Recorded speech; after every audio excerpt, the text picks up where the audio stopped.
Right, this is how we're going to set up a very basic waggler. The one I've got here has got a little bit of weight on it already. You can go get self-loaded ones or not self-loaded, but all the same, they all pretty well fit the same. Right, you've got a hole in the bottom, you're going to put your line through the hole in the bottom, and that is going to slide on the line. Now there's different gadgets you can use to do that with, but don't get confused with them at the moment. This is what you need to do. You need to put a shot either side of the float. One there and one there. I normally start with smallish ones, and then we're going to test the float in the water to see how much that sticks out of the water. And that's sticking out of the water quite a bit, about ½ an inch out of the water. So we need a bit more weight. Now what I often see is people, when they set up a waggler, they put lots of big shots all the way down the line, and that's wrong. You'll never ever do that unless you're on a running river. So what I'm going to do, squeeze that onto there a little bit more, tighter for the time being.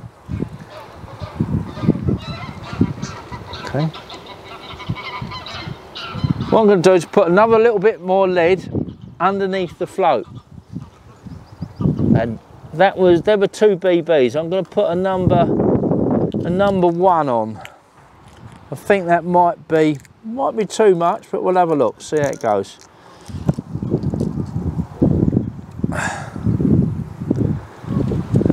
See, this isn't rehearsed because I haven't got a clue. So there we go, there's a number 1. We're going to drop that in the water again.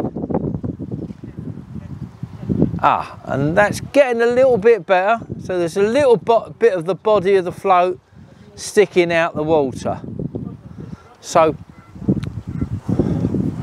what we need now is a bit of lead to take the hook down to the bottom where the fish are. So I'm going to just put these together here like that, and that's going to be your bulk shot that's going to hold your float on the line.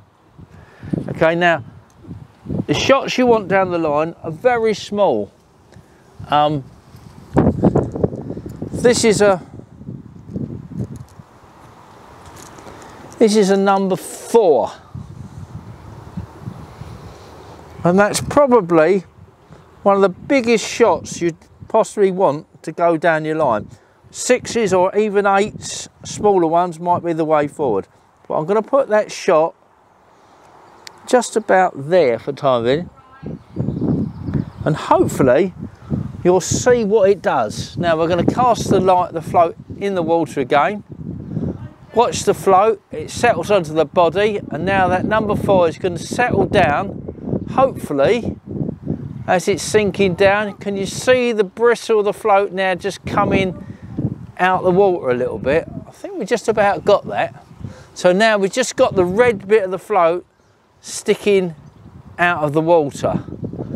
And if I was going to be a little bit critical, I might even put another little weeny shot down here near the hook length. But for the time being, I think that's all you need. So you don't need loads of shot down the line. If you're fishing a lake, that is about as most shot you're going to need down the line to start with. Now all you've got to do is simply tie a loop on the bottom there.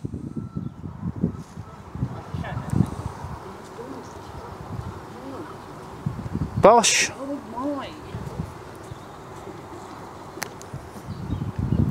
You're supposed to use a pair of scissors, but I use my teeth. And then we're going to put a hook on.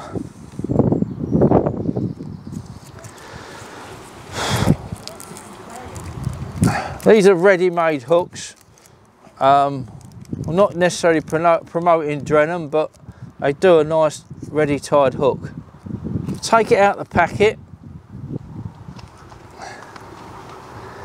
and this is a good little trick. Put your finger through that hole, right, before you unravel it. If you don't do that, you'll end up with a knot. Okay. okay? And get the hook, put it through the loop that you've just made, and then pass it through the loop there. Now you'll see what I've done is I've used a hook length which is thinner than the main line. Now that's twofold. If you hook a big fish and you lose your hook, all you'll lose is your hook and not all the rest of your tackle. If you hook a bit of weed or a branch and you pull off and you break your line, all you'll do is break that line and you won't lose all the rest of your tackle, which saves you making all your rig up again, but more importantly, it saves any birds getting caught up in loads of line left all over the lake. So that is your very basic Waggler setup. All you need to do now is find the depth of your lake. I think we can cover that one later. That's it.